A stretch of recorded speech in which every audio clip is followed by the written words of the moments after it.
नमस्कार दोस्तों, स्वागत है आप सभी का। आज हम आरआरबी ग्रुप डी के इन्वायरमेंट और इकोलॉजी के महत्वपूर्ण प्रश्न करने वाले हैं। और ये सारे प्रश्न में जितने भी एग्जाम हो चुके हैं अभी तक में 2018 या 22 से सारे क्वेश्चन इसमें आप लोगों को मैं बताऊंगी। अगर आप भी परीक्षा में अच्छा स्कोर करना चाहते हो तो वीडियो को अंत तक जरूर देखिएगा। तो चलिए शुरू करते हैं क्वेश्चन नंबर 1 से कि एक स्वपोषी पारिस्थितिक तंत्र से क्या अभिप्राय है। हमारा आंसर हो जाएगा कार्बनिक द्रव, पीढ़ी दरी और पीढ़ी लगभग स्थिर। ऑप्शन नंबर डी करेक्ट कर दीजिएगा। अगर आपको ज्यादा पढ़ना होगा तो आप आंसर के साथ में इस नोट्स को पढ़ सकते हैं, ठीक है। अगर पीडीएफ चाहिए तो आप लोग मेरे टेलीग्राम से ज्वाइन हो जाना, मैं पीडीएफ प्रोवाइड करा दूंगी। सेकंड नंबर क्वेश्चन देखिए, इनमें से कौन सा एक कृत्रिम पारिस्थितिक तंत्र का जो मानव निर्मित है। हमारा आंसर हो जाएगा फसली क्षेत्र। आरआरबी ग्रुप डी 2022 में शिफ्ट सेकंड के पूछा गया क्वेश्चन है ये। देखो, फसली खेत एक कृत्रिम पारिस्थितिक तंत्र है जो मानव निर्मित है, जब वन, तालाब और तथा झील प्राकृतिक पारिस्थितिक तंत्र है। ऑप्शन नंबर क्या हो जाएगा, फसली खेत, ठीक है। चलिए आगे बढ़ जाते हैं, क्वेश्चन नंबर देखते हैं 3। स्वपोषियों को कुछ अभिलाषणीय विशेषताएं नीचे दी गई हैं। दिए गए कथनों में से कौन सा स्वपोषियों के संबंध में गलत है।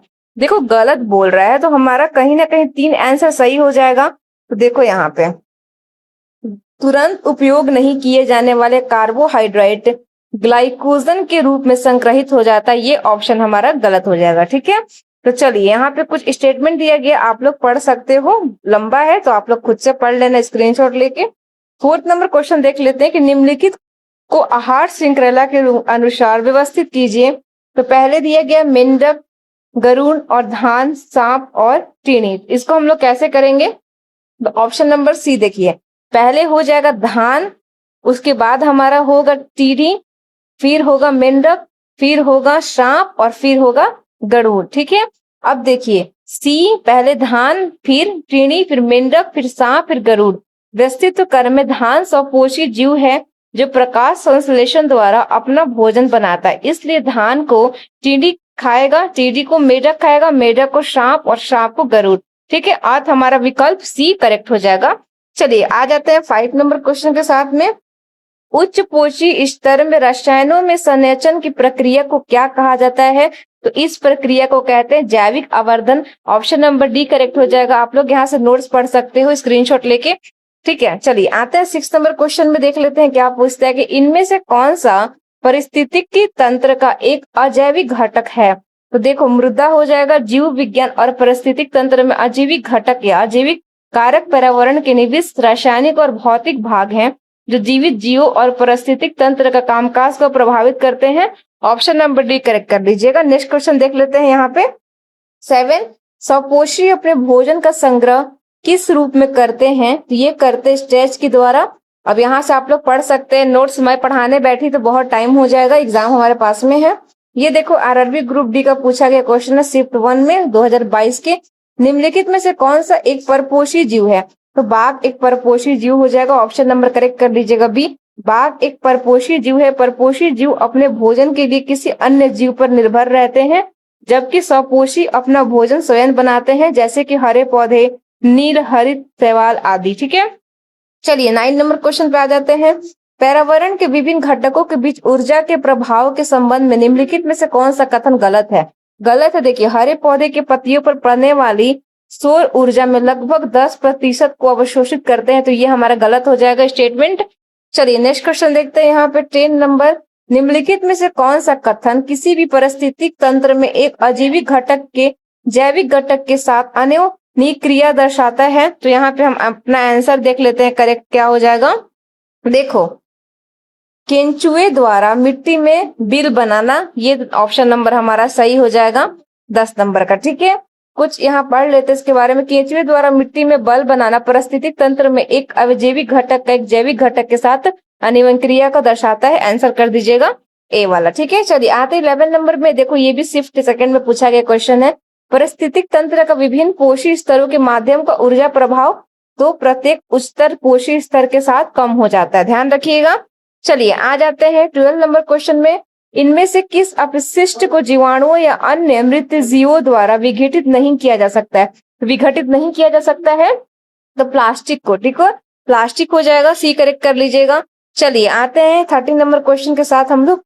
निम्नलिखित चित्र में से हिरण किस स्तर यानी कि लेवल पे आएंगे? तो देखो स्तर 2 पे आएंगे। अब यहाँ पे आप लोग कुछ स्टेटमेंट है, उसके बाद आप लोग पढ़ लेते हैं कि हिरण स्तर 2 पर आएंगे। खाद्य सिंगरेला विभिन्न पोषक स्तरों पर एक जीव से दूसरे जीव की ऊर्जा और पोषक तत्वों की गतिशीलता है। किसी परिस्थितिक तंत्र में घटकों के क्रमक को खाद्य सिंगरेला के रूप में जाना जाता है। इसमें से एक जीवित जो दूसरे जीवित जीव को खाता है, जिससे खाद्य में दूसरा बड़ा जीव छोटे जीव को खाता है, यह प्रक्रिया खाद्य सिंगरेला कहलाती है। ध्यान रखना, ठीक है। 14 नंबर क्वेश्चन देखिए, छोटे मांसाहारी या द्वितीय उपभोक्ता डैश स्तर पर आते हैं। ये तीसरे पोषी पे आते हैं, ठीक है, तीसरे पोषी पे आते हैं, ध्यान रखना। 15 नंबर क्वेश्चन देखिए, निम्नलिखित में से कौन सा जीव समूह पर्यावरण को स्वच्छ रखने में सहायक होता है? तो जीवाणु और कवक। कौन? जीवाणु और कवक। चलिए नेक्स्ट क्वेश्चन देखिए, स्वपोषी पोषण के लिए निम्नलिखित में से किसकी आवश्यकता नहीं होती है? तो ऑक्सीजन की आवश्यकता नहीं होती। ऑप्शन नंबर 1 करेक्ट हो जाएगा। 17 नंबर क्वेश्चन आते हैं, अजैव नवीकरणीय पदार्थों के बारे में निम्नलिखित में से कौन सा कथन सही है? तो देखो अजैव नवीकरण पदार्थ पर्यावरण में बने रहते हैं, बाकी ये सारा गलत है, तो पढ़ लेना जो भी गलत है आप लोग खुद से। चलिए आते हैं 18 नंबर क्वेश्चन के साथ में, हम लोग देखते हैं क्या पूछता है। क्वेश्चन नंबर 18, डैश पृथ्वी का वह क्षेत्र है जहां सजीव प्राणी पाए जाते हैं, जहां उनका जीवन यापन हो सकता है। तो यहाँ पे जैव मंडल में। कहाँ पे? जैव मंडल में। जैव मंडल पृथ्वी का वो क्षेत्र है जहां सजीव प्राणी पाए जा सकते हैं और जहां उनका जीवन यापन हो सकता है। शुष्क मंडल, सप्ताप मंडल, आयन मंडल और ब्रह्मी मंडल इत्यादि वायुमंडल की परतें हैं, ध्यान रखना। 18 नंबर हो गया है। 19 नंबर पे आ जाइए, नीचे दिए गए जीवों में शीर्ष शिकारी का चयन कीजिए। तो गरुड़ हो जाएगा। ऑप्शन नंबर करेक्ट कर लीजिएगा ए। चलिए नेक्स्ट क्वेश्चन देख लेते हैं। यहाँ पे 20 हमारा, फिर ये खत्म होगा चैप्टर 1 वाला। पौधे के विभिन्न अंग वनस्पतियों और जैविक अवशिष्ट कहलाते हैं, तो ये बायोमास कहलाते हैं। ये सिर्फ 2 में पूछा गया क्वेश्चन है 2018 का, ध्यान रखना। अब हम लोग पढ़ेंगे जैव विविधता से क्वेश्चन। चलिए 21 नंबर आ जाइए, निम्नलिखित में से कौन भौगोलिक क्षेत्रफल की दृष्टि से भारत का सबसे बड़ा जीव मंडल आरक्षित क्षेत्र है? तो बायोस्फीयर रिजर्व पूछ रहा है, तो हमारा आंसर देखो यहाँ पे डी हो जाएगा, कक्ष, ठीक है, कक्ष हो जाएगा, जो कि गुजरात में है। एक जिला है गुजरात का, ये ऑप्शन नंबर डी करेक्ट कर लीजिएगा। 20 में आ जाते हैं। 22 में, भारत में डैश को आमतौर पे क्या पूछता है कि भारत में डैश को आमतौर पे ज्वारीय वन का रूप में माना जाता है। तो झीलों हो जाएगा, झीलों पे लगा दीजिएगा। अब चलिए 23 से हम लोग पर्यावरण संरक्षण और वैश्विक प्रयास पढ़ेंगे, ठीक है, इन्वायरमेंटल कॉन्वर्सेशन ग्लोबल एफर्ट्स पढ़ेंगे। अब यहाँ से 23 से देखो ये क्वेश्चन पूछा गया 22 में, चिपको आंदोलन हक द ट्रीज मूवमेंट इनमें से किस गांव से शुरू हुआ था? ये गढ़वाल में स्थित रेनी से शुरू हुआ था, ध्यान रखिएगा।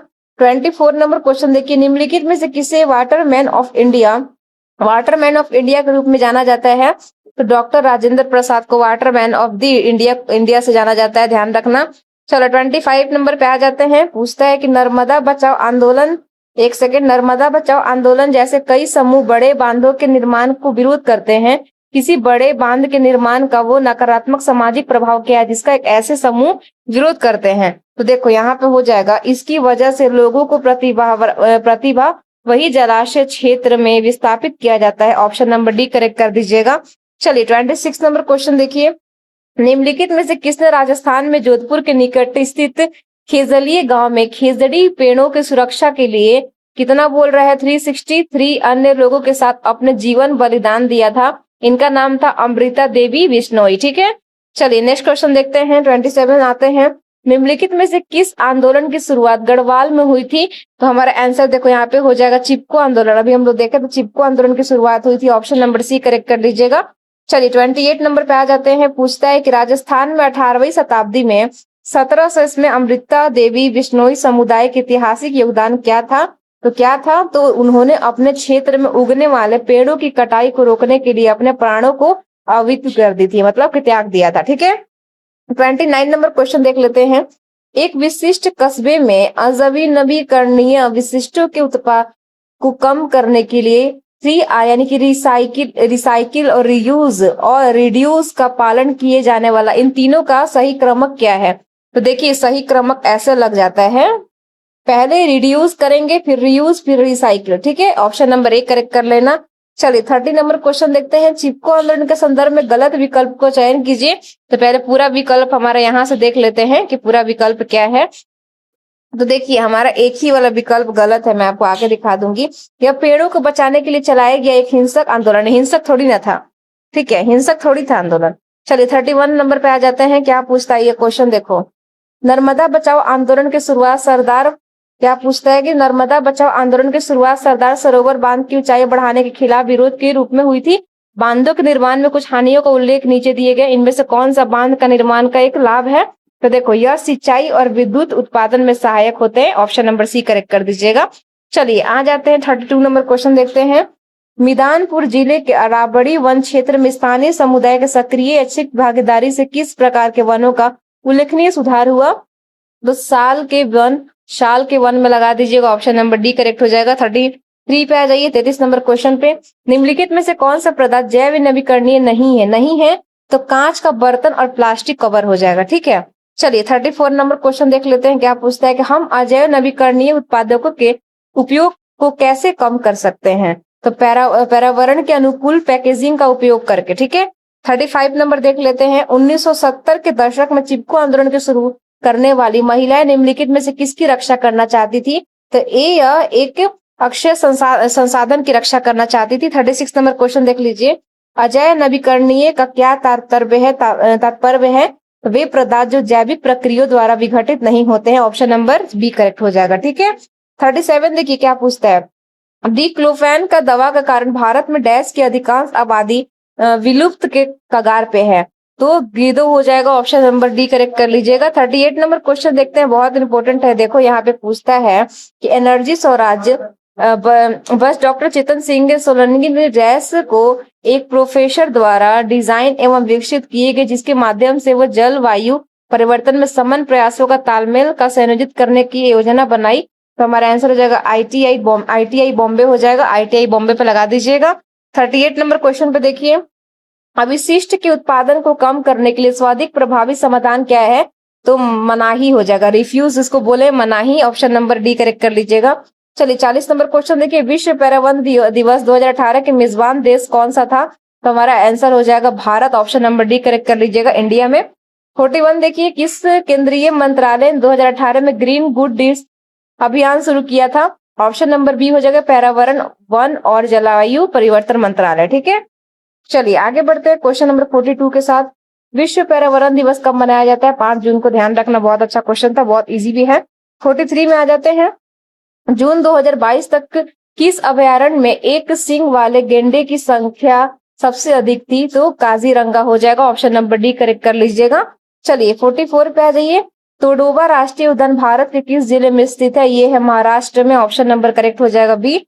45 देखिए, इनमें से कौन सा एक प्रसिद्ध वन्यजीवी स्थल है जिसकी स्थापना 1981 लद्दाख में हुई थी और यह एक तेंदुओं को अधिक आबादी और पक्षियों की विस्तृत विविधता की प्रसिद्ध है? तो हमारा आंसर देखिए ऑप्शन नंबर करेक्ट हो जाएगा यहाँ पे डी, ठीक है। डी में क्या दिया गया है? डी में दिया गया है हेमिस राष्ट्रीय उद्यान, ठीक है। चलिए नेक्स्ट क्वेश्चन पे आते हैं। हमारा 46 नंबर क्वेश्चन देखिए क्या पूछता है कि निम्नलिखित में से कौन सा भारत का सबसे बड़ा बाघ अभयारण्य पार्क है? तो आंसर हो जाएगा नागार्जुन सागर श्रीशैलम बाघ अभयारण्य, तेलंगाना और आंध्र प्रदेश में है। चलिए 47 देखते हैं। निम्नलिखित में से कौन सा एक वन्य जीवी अभयारण्य है? तो हमारा आंसर हो जाएगा मानस इज राइट। क्वेश्चन नंबर 48 देखो, डिब्रू सैखोवा राष्ट्रीय उद्यान निम्नलिखित में से किस राज्य में स्थित है? ये है असम में, ऑप्शन नंबर ए करेक्ट हो जाएगा। 49 नंबर क्वेश्चन देख, 49 ही था ना वो, हाँ नहीं 49 नहीं था, 48 था। चंदौली राष्ट्रीय उद्यान किस राज्य में स्थित है? ये महाराष्ट्र में स्थित है, ऑप्शन नंबर सी करेक्ट हो जाएगा। चलिए 50 नंबर क्वेश्चन पे आते हैं।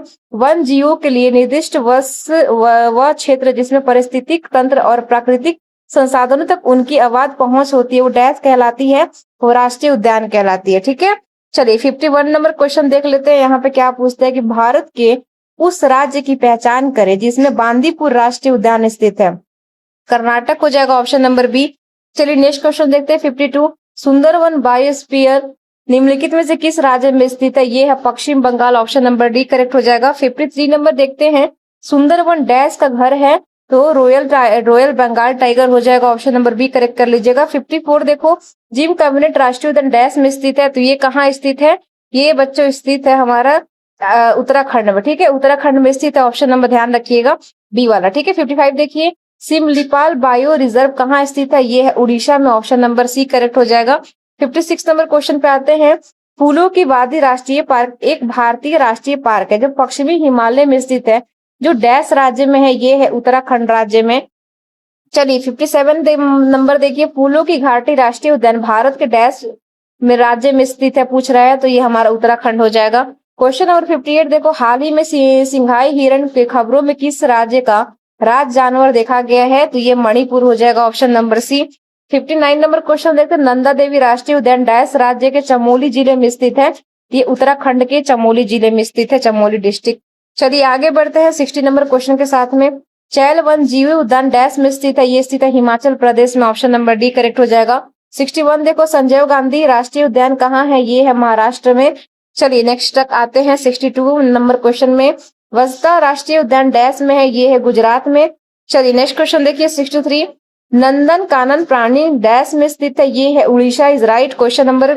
आ जाइए 64 में, जल्दी करते, टाइम कम है। वन्य खुडगर वन्यजीव अभ्यारण्य कहाँ स्थित है? तो आगे चलिए देख लेते हैं ये कहाँ पे है। ये स्थित है हमारा गुजरात में, गुजरात ध्यान रखिएगा, ऑप्शन नंबर सी में, ए में आपको गुजरात मिल जाएगा। चलिए क्वेश्चन नंबर आ जाइए 65 में, क्लाउडेड लेपर्ड नेशनल पार्क कहाँ स्थित है? ये स्थित है त्रिपुरा में। चलिए 66 देखिए, डेजर्ट राष्ट्रीय उद्यान स्थित है कहाँ पे? Rajasthan is right. Question number 67 देखो, उत्तराखंड में कितने राष्ट्रीय उद्यान है? टोटल 6 हैं, ऑप्शन नंबर सी करेक्ट हो जाएगा। बाकी यहाँ पे देख सकते हो आप लोग कहाँ कहाँ है और कब कब स्थापना हुआ था, तो स्क्रीनशॉट ले लो, वरना मैं पीडीएफ प्रोवाइड करा दूंगी, अगर चाहिए तो मुझे कमेंट बॉक्स में बताना। मंजीरा मगरमच्छ वन जीव अभयारण्य कहाँ स्थित है? ये स्थित तेलंगाना में। देखो ये सारे स्टेटमेंट बहुत अच्छा है, आप लोग पढ़ सकते हो, इससे अधिकतर क्वेश्चन आपको माइंड में आएंगे और आपको नॉलेज भी गेन होगा। लेकिन मैं अगर बहुत कुछ बताने चलूंगी तो टाइम बहुत वेस्ट होगा, आपका कल एग्जाम है, इसलिए मैं आपको बस एमसीक्यू करवा रही हूँ। जब आपको पीडीएफ चाहिए तो आप मेरे से कॉन्टेक्ट कर सकते हो, मैं पीडीएफ प्रोवाइड करा दूंगी, ठीक है? तो आप लोग शांति से बैठ के सब पढ़ना। चलो आते हैं 69 में, सुल्तानपुर नेशनल पार्क डैश में है? ये है हरियाणा में, ऑप्शन नंबर बी करेक्ट हो जाएगा।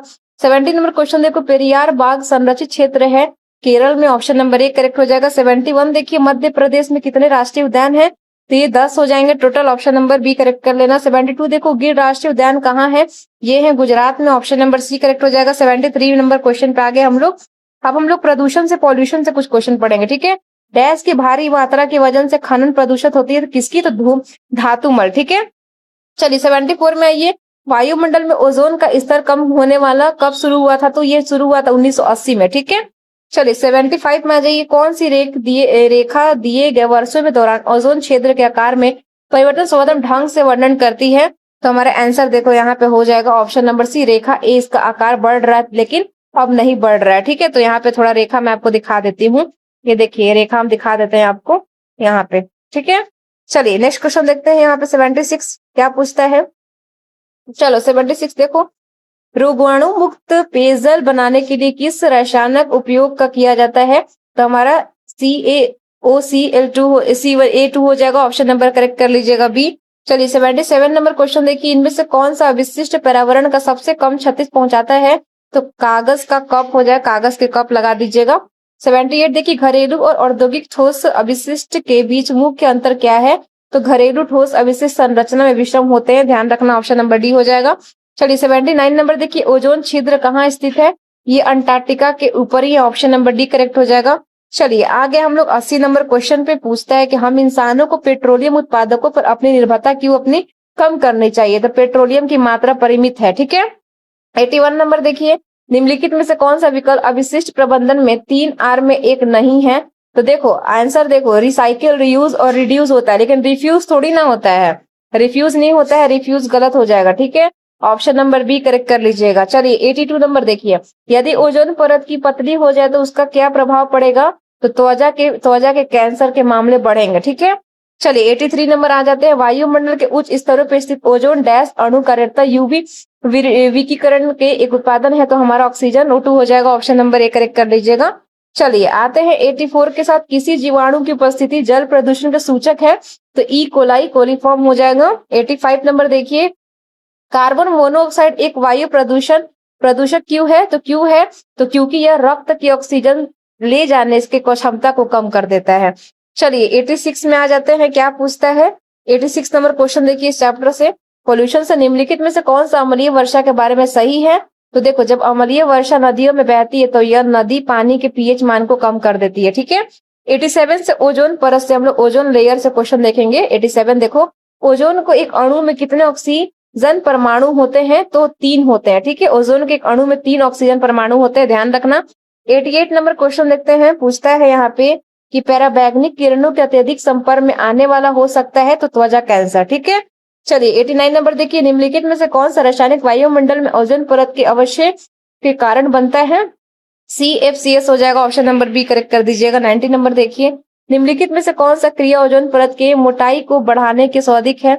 हमारा आंसर जगह फ्लोरीन आधारित प्रशीतकों का उपयोग करना, ठीक है, उपयोग कम करना। 91 देखिए, वायुमंडल के उच्चतर स्तरों पर ऑक्सीजन का अणुओं पर यूवी विकिरणों के क्रिया उत्पादक क्या कहलाता है?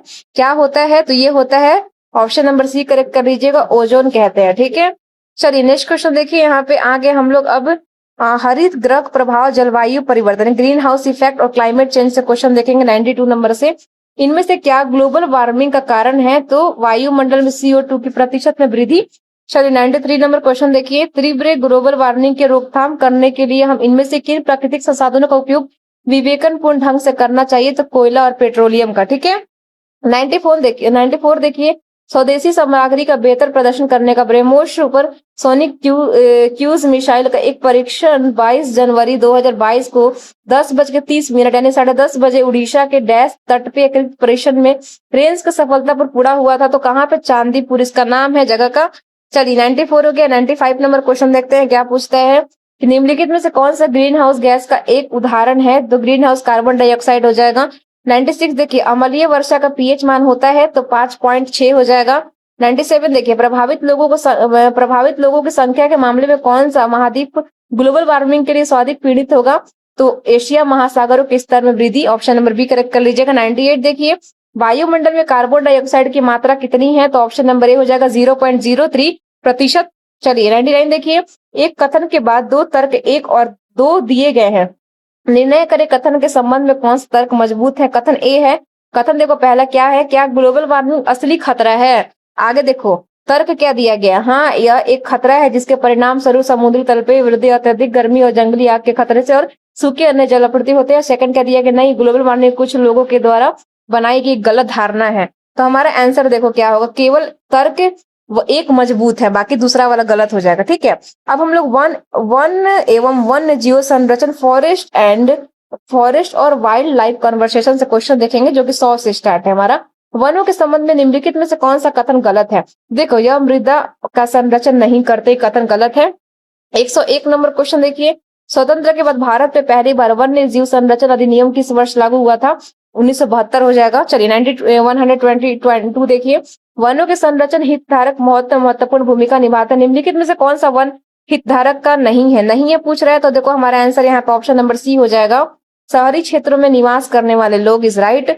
चलो 103 पे जो रॉयल बंगाल टाइगर मुख्यतः किस प्रकार के वनों का निवास करते हैं? तो ये मैंग्रोव वन के निवास करते हैं। चलिए 104 में आ जाइए, पश्चिमी राजस्थान में थार रेगिस्तान की सीमा पर रहने वाले निम्नलिखित में से किस समुदाय के लिए वन्य जीवन संरचना के धार्मिक सिद्धांत रहा है? तो हमारा बिश्नोई समुदाय हो जाएगा। चलिए 105 पे आ जाइए, संगाई हिरण इनमें से किस भारतीय राज्य में पाए जाने वाला एक स्थानीय प्रजाति है? ये मणिपुर हो जाएगा, ठीक है। 105 हो गया। 106 देखिए, इनमें से कौन सा चिपको आंदोलन से संबंधित है? तो यहाँ पे हमारा 1 हो जाएगा। चलिए नेक्स्ट क्वेश्चन देखते हैं। 107, वन जीवों की संख्या और प्रजातियों की कमी का कारण क्या है? तो यहाँ पे देख लेते हैं, दिया गया है। तो देखो यहाँ पे केवल ए, बी और जो ई है ये सही है। तो चमड़े और मांस की मांग और वनों की कटाई के परिणाम स्वरूप भोजन और स्थान, और यहाँ पे बाढ़ और भूकंप जैसी प्राकृतिक आपदाएं, ठीक है। चलिए 108 नंबर क्वेश्चन में आ जाइए, जंगलों के संरक्षण और नए पेड़ों रोपण हेतु लोगों ने जागरूकता पैदा करने के लिए 1950 में गौरव महोत्सव की शुरुआत की गई थी। तो के एम मुंशी का नाम था। 109 पे आ जाइए बच्चों, क्वेश्चन नंबर पूछता है कि भारत में प्रोजेक्ट टाइगर कब लॉन्च किया गया था? तो यहाँ हुआ था 1 अप्रैल 1973 को, ठीक है। 110 नंबर क्वेश्चन देखते हैं, भारत के पहले राष्ट्रीय वन्यजीव अनुवंशिक संसाधन बैंक के उद्घाटन इनके द्वारा किया गया था, डॉक्टर हर्षवर्धन इनका नाम। तो ऑप्शन नंबर बी करेक्ट कर लीजिएगा। अब नेचुरल एनर्जी से क्वेश्चन पढ़ेंगे 111 से, वह एकमात्र वस्तु क्या है जो हमें प्राकृतिक संसाधनों से नहीं बल्कि सीधे पृथ्वी के बाहर से प्राप्त होती है? उसको बोलते हैं खनिज, ठीक है। चलिए खनिज नहीं बच्चों, ऊर्जा, सॉरी ऊर्जा एनर्जी को बोलते, एनर्जी हो जाएगा, ठीक है। 112 देखो, निम्नलिखित में से कौन सा गैर पारंपरिक स्रोत नहीं है तो परमाणु ऊर्जा हो जाएगा। ठीक है, चलिए 113 नंबर क्वेश्चन देखते हैं। निम्नलिखित में से कौन सा ऊर्जा का गैर पारंपरिक स्रोत है? गैर पारंपरिक हो जाएगा हमारा सौर ऊर्जा। ठीक है, सोलर एनर्जी इसको बोलते हैं, इंग्लिश में आ जाइए यहाँ पे 114 पे। नवीन एवं नवीकरणीय ऊर्जा मंत्रालय के अनुसार मार्च 2021 के किस राज्य में पवन ऊर्जा का क्षमता सर्वाधिक था? गुजरात हो जाएगा। ठीक है, गुजरात में लगा दीजिएगा। 115 नंबर देखिए, निम्नलिखित में से कौन सा ऊर्जा एक पारंपरिक स्रोत है? तो नवीकरणीय ऊर्जा हो जाएगा, नाभिकीय ऊर्जा पे लगा दीजिएगा। 116 नंबर क्वेश्चन देखते हैं। कोयला और पेट्रोलियम के संरक्षण के कुछ कारण, नीचे दिए गए विकल्प में गलत का चयन करना है। तो देखो, विवेकपूर्ण उपयोग पर भी वायु प्रदूषण बढ़ता है, ऑप्शन नंबर करेक्ट कर लीजिएगा डी। 117 देखिए, भारत में मणिकर्ण भूतापीय ऊर्जा संयंत्र कहाँ स्थित है? ये स्थित है बच्चों हमारा ऑप्शन नंबर ए हो जाएगा, यानी कि हमारा हिमाचल प्रदेश में स्थित है। ऑप्शन नंबर ए करेक्ट कर लीजिएगा। 118 नंबर क्वेश्चन देखिए, निम्नलिखित में से कौन सा भूतापीय ऊर्जा का स्रोत नहीं है? तो बायोमास हो जाएगा। ठीक है, 119 देखिए, अधिकांश नवीकरणीय ऊर्जा स्रोत से होने वाली हानि है, तो स्थिर आपूर्ति हो जाएगा। 120 देखिए, ऊर्जा के पारंपरिक स्रोत एक उदाहरण का पहचान करें, तो प्राकृतिक गैस हो जाएगा, नेचुरल गैस इज राइट। 121 देखो, गुजरात स्थित सूरत जिला के देश सर्वोत्तम स्थल जहां 100% उपलब्ध कराया जाता है, तो क्या सौर ऊर्जा संचालित प्राथमिक स्वास्थ्य केंद्र हो जाएगा।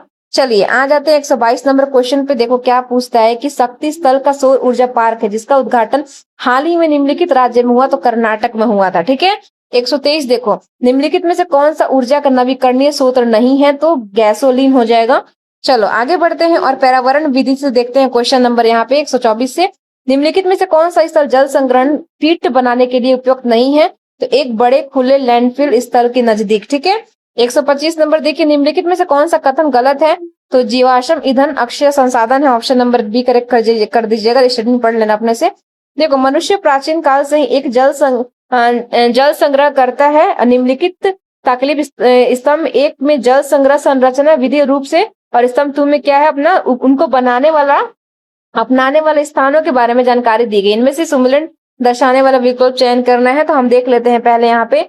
देखो क्या दिया गया, फर्स्ट में सुरंगम, तो बिहार में, पाइन राजस्थान, कुला केरल, और खादिन हिमाचल प्रदेश। अब कौन सा सही है? तो यहाँ पे देखो डी हमारा क्या हो जाएगा, जैसे कि ए हो जाएगा, जो सुरंगम है वो सुरंगम यानी केरल हो जाएगा। ठीक है, पाइन जो है वो हमारा बिहार हो जाएगा, कुला हो जो है वो हो जाएगा हिमाचल प्रदेश, और खादिन राजस्थान। तो हमारा ऑप्शन नंबर डी करेक्ट हो जाएगा। ठीक है, चलिए क्वेश्चन नंबर आ जाते हैं। यहाँ पे आप लोग स्क्रीनशॉट ले लो, अगर लेना है तो ध्यान से पढ़ लेना इसको। चलिए 127 पे आ जाइए। सार्वजनिक स्थलों पर चाय बनने के लिए प्लास्टिक के कपों के स्थान पर कागज के कपों का उपयोग क्यों किया जाना चाहिए? तो कागज के कप जैव नवीकरणीय होते हैं, इसलिए उसका उपयोग करना चाहिए। 128 पे आ जाइए। अस्पताल अवशिष्ट के निपटाने का सर्वोत्तम विधि क्या है? तो हमारा आंसर देखिए यहाँ पे ऑप्शन नंबर बी करेक्ट हो जाएगा, रुई से धातुओं को अलग करना और रोगाणुमुक्त करना। ऑप्शन नंबर बी करेक्ट हो जाएगा। 129 देखिए, निम्नलिखित में से कौन सा विधि वनों और वन्य जीव संरक्षण में सबसे कम हानिकारक है? तो ऑप्शन नंबर बी हो जाएगा, गैर काष्ठ वन उत्पादन संग्रह। ठीक है, 130 देखिए, वन आधारित ए.के. बनर्जी के पश्चिम बंगाल में एक नवीकृत हुए जंगल का फिर से जीवित करने का किस मॉडल में इस्तेमाल किया गया? तो हमारा आंसर होगा, उन्होंने वन संवर्धन में स्थानीय लोगों को शामिल किया था। ठीक है, चलिए 133 देखिए, गंगा नदी के आसपास रहने वाले आम जनता नमामि गंगे कार्यक्रम कैसे भाग लेते हैं? तो नदी के किनारे पर खुले शौच ना करें। ठीक है, 131 हो गया। 132 में जी 132 नंबर क्वेश्चन, जैव नवीकरणीय पदार्थों के बारे में विचार करने पर उनमें से कौन सा एक उपनिष्ठ गुण मौजूद होता है? वे सभी मूलतः जैविक होते हैं। ठीक है, 133 देखिए, यहाँ पे चित्र बनाया गया है। क्या पूछता है कि निम्नलिखित में से कौन सा चीनी मिट्टी का बर्तन है? तो हमारा ऑप्शन नंबर डी हो जाएगा। ठीक है, ये चीनी मिट्टी का बर्तन है। चलो आ जाते हैं 34 में, हमारे प्राकृतिक संसाधन संरक्षण के लिए इनमें से कौन सी विधि उपयोग किया जा सकता है? तो आसपास के स्थानों पर जाने हेतु वाहनों का उपयोग ना करते हुए चलकर जाएं। ठीक है, लेकिन आप लोग चलकर जाओगे। चलो आते हैं 135 पे, जैविक अवशिष्ट निपटाने का सर्वोत्तम विधि कौन सी है? तो ऑप्शन नंबर हो जाएगा विस्मीकरण। ठीक है, चलिए 136 में आ जाइए। क्या पूछता है क्वेश्चन, इनमें से कौन सा उद्देश्य वाटरशेड मैनेजमेंट का हिस्सा नहीं है? तो देखो विद्युत उत्पादन करना। ठीक है, ऑप्शन नंबर सी करेक्ट हो जाएगा। 137 में आ जाइए, डैश के उपयोग का पर्यावरण के अनुकूल कैरी बैग के तैयार किए जा सकते हैं? तो कागज हो जाएगा, ऑप्शन नंबर सी। 138 देखो, बड़े बांधों के निर्माण में उत्पन्न होने वाले समस्याओं के प्रभाव आलोचना निम्नलिखित में से किस आधार पर नहीं है, तो ऑप्शन नंबर मनोवैज्ञानिक हो जाएगा। चलो 139 देखिए, इनमें से क्या एक कृषि अपशिष्ट है, तो भूसी हो जाएगा, ठीक है। 140 देखिए, जल संभर प्रबंधन वाटर मैनेजमेंट में निम्नलिखित में से जोड़ दिया गया, तो किस पे, तो हमारा आंसर देखिए हो जाएगा ऑप्शन नंबर डी पे, ठीक है। डी में क्या है, ABC यानी सही हो जाएगा। स्टेटमेंट आप देख लीजिएगा। चलिए 143 पे आ जाइए, प्राकृतिक संसाधनों के सतत उपयोग की दिशा में बढ़ाने वाले सरकार निम्नलिखित में से कौन सा कदम उठा सकती है, तो मेट्रो और बस सेवाओं का निर्माण, ऑप्शन नंबर सी करेक्ट हो जाएगा।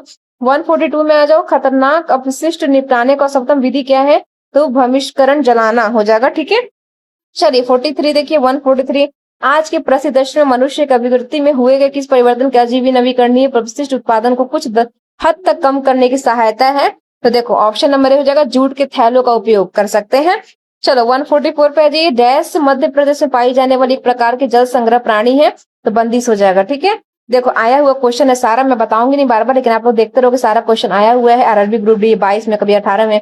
निम्नलिखित में से कौन सा पदार्थ जैविक अवधारणा दर्शाता है, तो हमारा रासायनिक कीटनाशक हो जाएगा। चलिए 146 में आ जाइए, निम्नलिखित में से कौन सा कथन गलत है, तो यहाँ भी एक स्टेटमेंट हमारा देख लेते हैं। तो ये देखो, प्राकृतिक संसाधनों का संधारण प्रबंधन का आसान कार्य, ऑप्शन नंबर डी करेक्ट हो जाएगा। चलिए नेक्स्ट क्वेश्चन देखते हैं 147, इनमें से कौन सी गैस सभी प्रकार के वायुवीय जीवन को रूपों की आवश्यक है, तो ऑप्शन नंबर O2 हो जाएगा, ऑप्शन नंबर बी करेक्ट कर दीजिएगा। 148 देखिए, रसोई में उत्पन्न होने वाले अजीव नवीकरणीय पदार्थ की पहचान कीजिए, तो दूध की थैली इज राइट। क्वेश्चन नंबर देखिए 149, निम्नलिखित थालियों में से आयरन को किस सेल में रखा जाना चाहिए, ऑप्शन नंबर डी हो जाएगा, सेल बी, ठीक है, सेल बी कर लीजिएगा। 150 देखिए, इनमें से कौन सा जैव नवीकरणीय पदार्थ है, हमारा कागज और कपास हो जाएगा। 151 देखिए, कुल्हड़ का उपयोग क्यों बंद कर दिया गया है, आंसर हो जाएगा हमारा मिट्टी के उपयोग के उपाजु मिट्टी के ऊपरी परत को नुकसान हुआ है, ठीक है। 152 देखिए, उड़ीसा में किस वर्ष अत्यधिक भीषण चक्रवाती तूफानी आया था, तो यहाँ पे 2019 में आया था, ऑप्शन नंबर सी करेक्ट हो जाएगा। चलो आते हुए क्वेश्चन नंबर 153 पे, किस राज्य सरकार वन विभाग राज्य के दक्षिण पश्चिमी जिलों में नष्ट हुए साल वन पुनर्जीवित करने का विफलताओं को स्वीकार किया, पश्चिम बंगाल हो जाएगा, ठीक है। 154 देखिए, जैविक कचरे में निपटाने में इनमें से कौन तारीख पर्यावरण से अधिक अनुकूल है, हमारा आंसर हो जाएगा कंपोस्टिंग, ठीक है। चलिए 155 में आगे हम लोग क्वेश्चन में क्या पूछता है कि विशिष्ट प्रबंधन करने की प्रक्रिया, पहले चरण की पृथक्करण अविशिष्ट विभिन्न श्रेणियों से पृथक्करण का संबंध, गलत विकल्प चयन करना है, तो देखो हमारा आंसर होगा यह लैंडफिल में जाने वाला विशिष्ट एक मात्रा में बढ़ा देता है, ऑप्शन नंबर ए करेक्ट कर लीजिएगा। 156 देखिए, बावड़ी क्या होती है, तो ये जल एकत्र करने का एक पारंपरिक तरीका है। 157 देखिए, एक लकड़ी प्राप्त करने के लिए जंगल में कई पेड़ काटे जाते हैं, तो इससे पर्यावरण की क्या नुकसान है, तो इससे मिट्टी का क्षरण जो होता है वो गिरावट होगा, ठीक है। 158 देखो, संयुक्त वन प्रबंधन निम्नलिखित में से किसका उदाहरण है, तो ये उदाहरण हो जाएगा, ऑप्शन नंबर यहाँ पे करेक्ट कर लीजिएगा, बी पे, सहभागी दृष्टिकोण, ठीक है। चलिए 158 में आ जाइए, 159 में आ जाइए, 158 हो गया, इनमें से किस समूह में सभी जैव नवीकरणीय बायोडिग्रेडेबल पदार्थ शामिल है, घास, लकड़ी, संतरे, छिलके, ठीक है।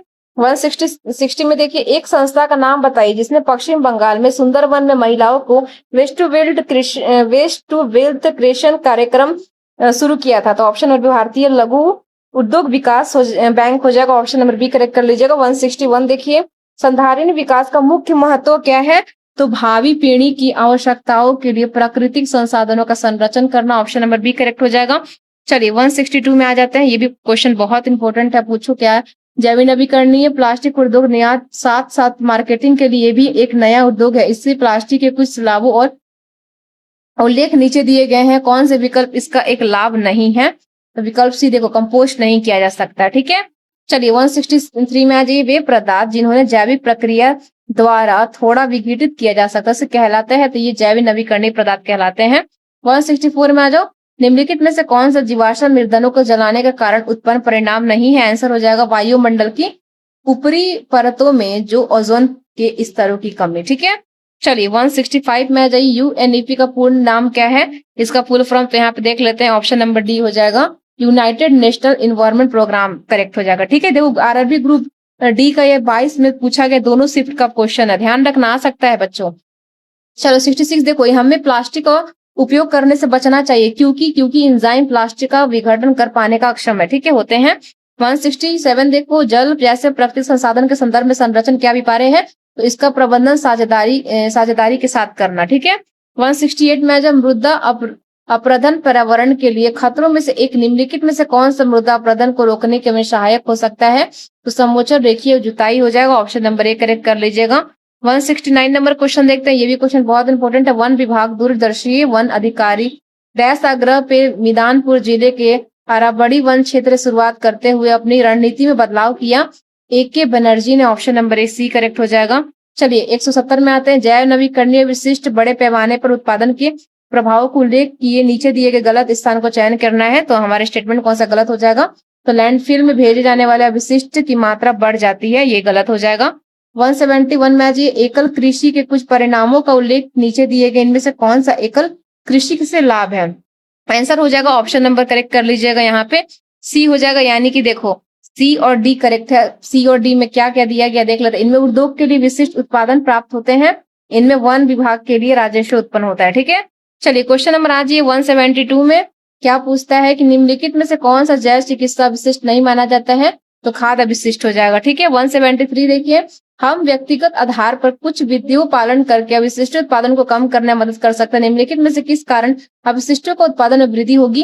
तो देखो tin file plastic wrap, paper tower और प्लास्टिक जिप बैग उपयोग करने से। ठीक है, चलिए 174 में आ जाइए। किस वर्ष उत्तराखंड के सामान्य मात्रा में वर्षा हुई जिसके कारण चोराबाड़ी ग्लेशियर के टूटने और मंदाकिनी नदी में गिरने की नदी जल स्तर खतरा रूप से बढ़ गया? तो 2013 में हुआ था। ठीक है, 2013 याद रखिएगा। 175 देखिए, झारखंड से उस संजरवादी सक्रिय रखता है पहचान करे जो महिला ट्रांसफॉर्मिंग इंडिया 2017 का पुरस्कार प्रवर्तकों से एक है। कौन थे वो? आंसर हो जाएगा हमारा ऑप्शन नंबर सी करेक्ट हो जाएगा, जमुई तोडू। ठीक है, जमुना तोडू इनका नाम था, ऑप्शन नंबर सी करेक्ट कर लेना। 176 देखिए क्या पूछता है कि चंडीगढ़ में रॉक गार्डन निर्माता है? तो ऑप्शन नंबर ए नेकचंद राइट लगा दीजिएगा। 77 देखिए, महाराष्ट्र में गोवर्धन परिस्थिति गांव की स्थापना किस संगठन ने की थी? हमारा आंसर होगा इस्कॉन। ठीक है, इस्कॉन। चलिए 178 देखिए, इलोस्टन राष्ट्रीय उद्यान कहाँ स्थित है? ये संयुक्त राज्य अमेरिका में, ऑप्शन नंबर सी हो जाएगा। चलिए 179 देखिए, कार्बनिक पदार्थ अपघटन द्वारा पृथ्वी कर सतहों का आनंद निर्मित ईंधन डैश ईंधन कहलाता है? तो ये कहलाता है फॉरेस्ट। ठीक है, चलिए 180 पे आ जाइए, समुद्र जल पर्यावरणीय दाब डैश एटीएम होता है? तो हमारा आंसर जो है एक हो जाएगा। कितना हो जाएगा? एक हो जाएगा। तो बच्चों हमारा 180 यहाँ पे पूरा कंप्लीट होता है, जो कि आरआरबी ग्रुप डी में इससे एक भी बाहर क्वेश्चन आपके नहीं आएंगे इन्वायरमेंट एंड इकोलॉजी से। तो सारा पीडीएफ अगर आपको चाहिए आप मेरे टेलीग्राम पे ज्वाइन हो सकते हो और या मुझे कमेंट बॉक्स में मैसेज कर सकते हो, मैं पीडीएफ प्रोवाइड करा दूंगी। ठीक है, और मैंने आपके लिए बहुत ज्यादा मेहनत की है क्योंकि इससे बाहर कुछ भी आपका इससे क्वेश्चन नहीं आने वाला है। 180 इनफ है। और आज देख रहे होगी 2018 और 22 में पूछा गया, ये फर्स्ट सेकंड थर्ड शिफ्ट में सारे में है। तो 2000 आपके इसमें 26 में भी पूछा जाएगा, इसी से पूछा जाएगा। बस आप 180 सारा यहाँ पे एमसीक्यू लगा लो, उसके बाद मुझे बताना कितने आपके सही हुए, पहले से आप कितना ऑब्जेक्टिव जानते थे। तो चलिए मिलते हैं नेक्स्ट पार्ट के साथ में, जिसमें हम फिजिक्स और बायोलॉजी और केमिस्ट्री का सारा ऑब्जेक्टिव क्वेश्चन जो है कंप्लीट कर लेंगे। ठीक है।